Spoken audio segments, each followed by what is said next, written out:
Good day, Ma'am Marisa, and I am here to present my literary piece, which is The Dog and the Sheep by Aesop. So, um, uh, it it is a fable which is usually featuring animals that behave and speak as a human beings, told in order to highlight human follies and weaknesses. So, as I start my narrative, and so once upon a time there was a farmer with a herd of sheep and a dog named Tony. So one day when the farmer was not around, Tony was relaxing in the sun and playing with the bone. So little for all the sheep were talking with one another and working hard. One of the sheep saw Tony relaxing and thought Tony get relaxed all day in the sun and we work hard every day.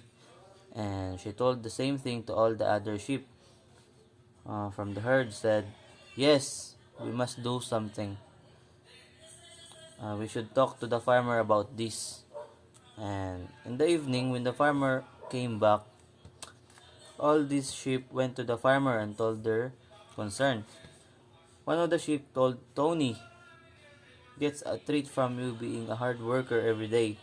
However, what he does every day is just lying around and relax. We provide you with wool and milk, but we never get such treats as the sheep said. The farmer, after thinking for a minute, agreed to the sheep concern that it is true.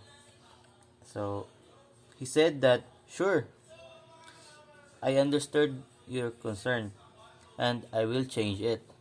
So he said that he understood the concern of the sheep and he will change it. And so in the next day, the sheep were very excited. They were eagerly waiting for the treats, but what they saw shocked them. There were no treats. Instead, farmer took Tony with him while going away from the farm.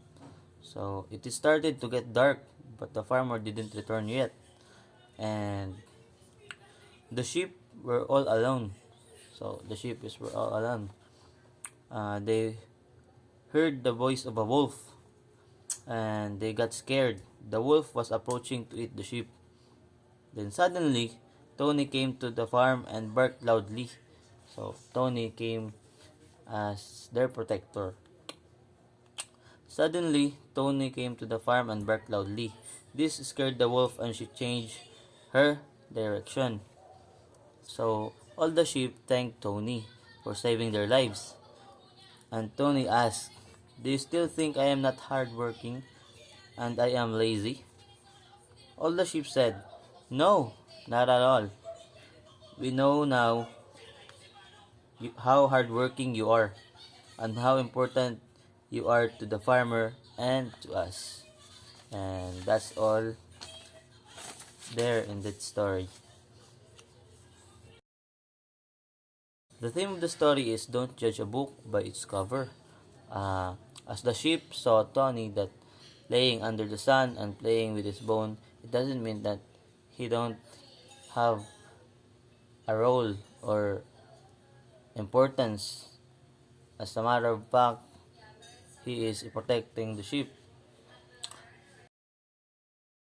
The moral of the story, sometimes just by looking, you might not realize the importance of a thing or person.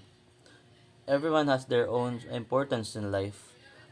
As the saying says, you shouldn't judge someone or something based only on what you perceive without knowing the full situation. Always remember, appearances are just often misleading. You shouldn't make a decision purely on basis of the appearance. Symbolism. The symbolism is the dog or Tony symbolized as a guardian or protector like the enforcers, police officers, and public servants. As the sheep or the herd of sheep are like the society. Whatever you do, they will always come up with this bad idea, judgment, and opinion without knowing the full situation. That's all, and thank you for listening.